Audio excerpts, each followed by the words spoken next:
অভিনয় করবা।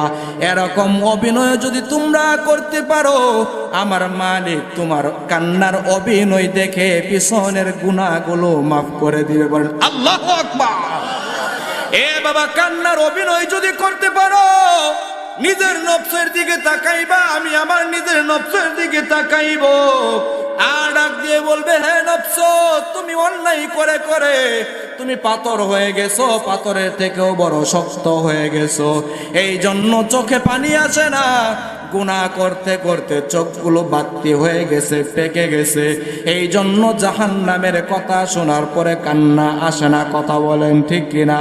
কিন্তু যারা সহবত অর্জন করে, তাআল্লুক যারা রাখে হযরতে উলামায়ে কেরামের সাথে, বড় বড় হক্কানি রব্বানি আল্লাহ ওয়ালা বুজুর্গদের সাথে যারা তাআল্লুক রাখে, যারা তাআল্লুক রাখে, মুআল্লুক রাখে, যারা তাআল্লুক রাখে, তাআল্লুক রাখার কারণে, তাআল্লুক রাখার কারণে, সম্পর্ক রাখার কারণে, সহমতের কারণে বান্দারগুলোর চক্ষু নরম হয়ে যায়, কলিজা নরম হয়ে যায়। নামাজের ভিতরে বান্দা দাঁড়ায় তো চোখ দ্বারা টপ টপ টপ টপ করে পানি পড়তে শুরু করে। কথা কোন ঠিক কিনা?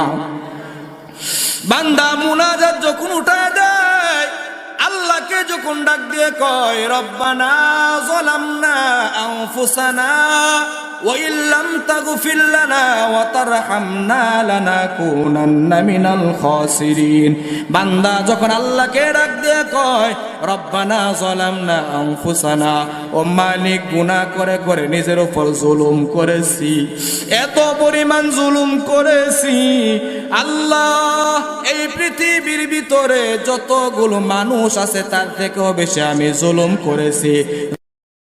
জান্নাত দো জগো সে ইয়া রব ক্যা করো, জান্নাত দো জগো সে ইয়া রব ক্যা করো, আর জো হে मैं तुझे দেখা করবে তু জান্নাত, দুজক আস্ত আই দরগাবা বা তো দুজক জান্নাত আস্ত আই দরফাজা।